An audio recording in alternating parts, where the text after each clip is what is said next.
Hello বন্ধুরা, তোমরা সবাই কেমন আছো? তো বন্ধুরা, আশা করি তোমরা সবাই ভালো আছো। শুক্লাস বাঙালি গরনেতে সবাইকে স্বাগত। তো বন্ধুরা, আজকে আমি চিকেন রান্না করব। আলুগুলো ভাজা হয়ে গেছে, আমি নামিয়ে নিলাম। সব আলুগুলো ভাজা হয়ে গেছে, নামিয়ে নিলাম। আর একটু তেল দেবো।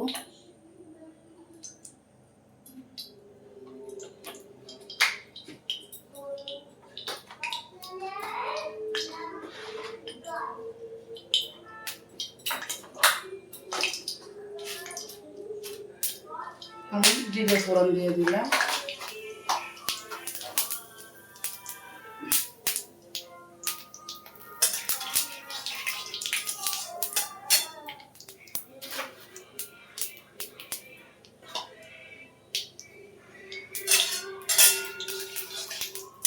জিরাটা ভাজা ভাজা হয়ে গেছে, এখন পেঁয়াজগুলো দিয়ে দিলাম।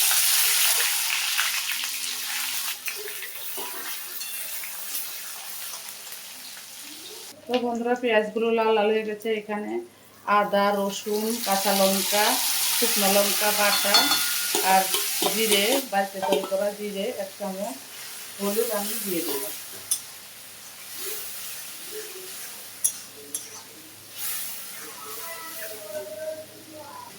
তো বন্ধুরা, আমি একটা হাফ পেঁয়াজও দিয়ে দিলাম। মশলাটা কষানো হয়ে যাচ্ছে, আর একটু কষাবো। তারপর চিকেনটা, দই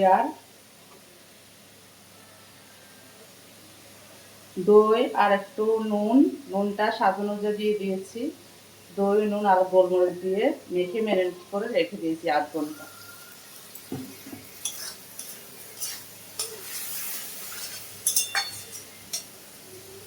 তো বন্ধুরা, দেখো মশলা থেকে অলরেডি তেল বেরোয়া শুরু হয়েছে। এখন আমি চিকেনটা দিয়ে দিলাম। যে চিকেনটা ম্যারিনেট করা চিকেনটা আমি দিয়ে দিলাম।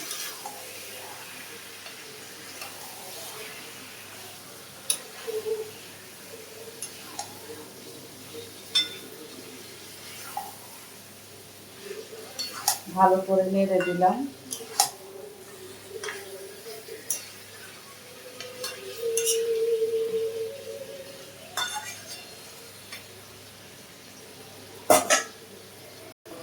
তো বন্ধুরা, আমি আবার নেড়ে দেবো। আমি ঢাকা দেবো না, ঢাকা দিয়ে এমনিতেই চিকেন দিয়ে জল দিয়ে দেওয়া।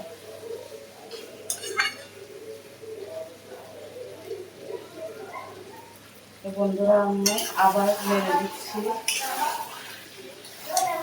যত নাড়বে তত স্বাদ হবে।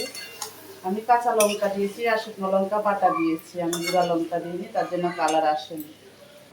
তো বন্ধুরা, দেখো চিকেনটা থেকে হালকা হালকা জল বের হওয়া শুরু হয়েছে। এখন আমি ভাজা আলুগুলো দিয়ে দিলাম।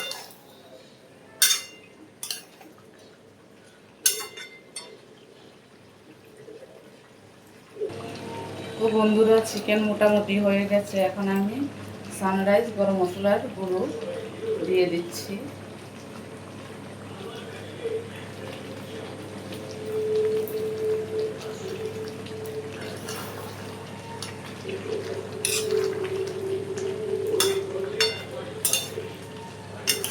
দিয়ে কষা কষা থাকবে।